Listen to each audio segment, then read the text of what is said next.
और अब बढ़ते की खबर है धमतरी से, जहां पर आरक्षण के मुद्दे पर आदिवासी समाज का प्रदर्शन देखने को मिल रहा है और आदिवासी समाज ने कलेक्ट्रेट के सामने जमकर प्रदर्शन किया।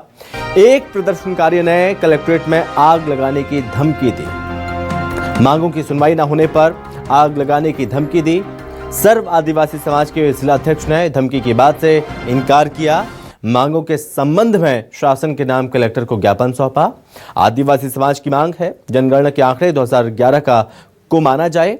2024 की जनगणना ओबीसी का लिया जाता है तो आदिवासी समाज एवं अनुसूचित जाति का भी जनगणना 2024 का होना चाहिए। जब तक 2024 की आदिवासियों एवं अनुसूचित जातियों की गणना नहीं कराई जाती तब तक त्रिस्तरीय पंचायत में आरक्षण पूर्व की भांति रखा जाए।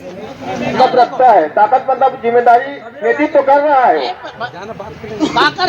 ये मत केंद्र सरकार होश में आओ,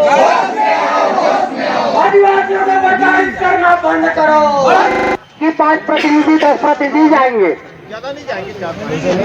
सब रखता है, ताकत मतलब जिम्मेदारी नेतृत्व तो कर रहा है। ये मत केंद्र सरकार होश में आओ, आदिवासियों को बर्दाश्त करना बंद करो।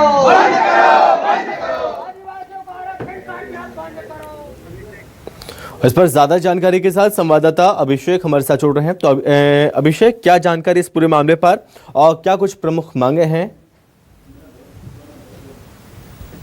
आदिवासी समाज ने कलेक्ट्रेट का घेराव किया। उनकी प्रमुख मांगे थी कि 2011 जनगणना जो हुई थी उस आधार पे आरक्षण दिया जाए। हालांकि आरक्षण प्रक्रिया पर अभी शासन ने रोक लगा दी है। आदिवासी समाज की यही मांग है कि जो अन्य और भी जाति है उनकी 2024 के आधार पर अगर उन्हें आरक्षण प्रक्रिया में शामिल किया जाता है तो आदिवासी समाज की भी मांग है कि 2024 के आधार पर उन्हें भी लिया जाए। हमारे प्रदेश सचिव हमारे साथ मौजूद है। आइए हम जानेंगे कि क्या मांगे हैं आप लोगों की। देखिए, आदिवासी समाज सशंकित है। जो अभी अध्यादेश आया है संशोधन त्रिस्तरीय पंचायत चुनाव एवं नगरीय निकाय चुनाव का, इसमें आरक्षण का प्रक्रिया क्लियर नहीं हो पाया। कहीं पर कहते हैं कि ओबीसी आयोग के अनुसार जनगणना को लिया जा रहा है, जो एक मतलब बातें सुनने का ही। और हम चिंतित इसलिए हैं कि अभी हमारा 32% आरक्षण चला गया है, हाईकोर्ट के माध्यम से रद्द हो गया है। स्थानीय भर्ती जो हमारा शेड्यूल एरिया था वो भी हम खो चुके हैं, पदोन्नति हम खो चुके हैं। सशंकित है कि कहीं अगर ये स्पष्ट नहीं हो पाता तो हमारा आपत्ति इस बात का था कि अगर त्रिस्तरीय चुनाव नगरीय निकाय चुनाव में आरक्षण का प्रक्रिया लिया जा रहा है तो जैसे पूर्व के भांति था 2011 की जनसंख्या उसके अनुरूप लिया जाए। अगर 24 की जनगणना किसी जाति का किसी समाज का लिया जाता है तो उस अनुरूप ST SC का भी वैसा लिया जाए। इन बातों को लेकर हमने आपत्ति दर्ज किया। पूरे प्रदेश के हर जिला में हमने आपत्ति दिया, माननीय मुख्यमंत्री की चिट्ठी दिया, जिला निर्वाचन अधिकारी को दिया, कलेक्टर महोदय दिया।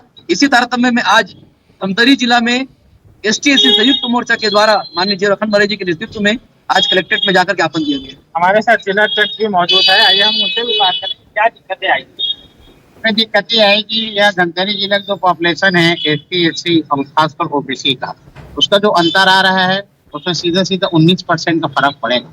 ये 13 साल का जो डिफरेंस है जनसंख्या का कैलकुलेशन किया जाएगा तो 19% का फर्क पड़ेगा और सभी पदों में 19% जिनको नुकसान होगा। ग्राम पंचायत हो, पंच हो, सरपंच हो, जनपद पंचायत हो, जिला पंचायत हो, नगरीय पार्षद हो, महापौर हो, इसमें हम लोगों को 19% का नुकसान हो रहा है। उसके कारण आज माननीय मुख्यमंत्री राज्यपाल महोदय के नाम से ज्ञापन दिया गया है। पूरा सर्व समाज के लोग आए कि इसलिए कि संयुक्त मोर्चा में काम जाके ज्ञापन दिया।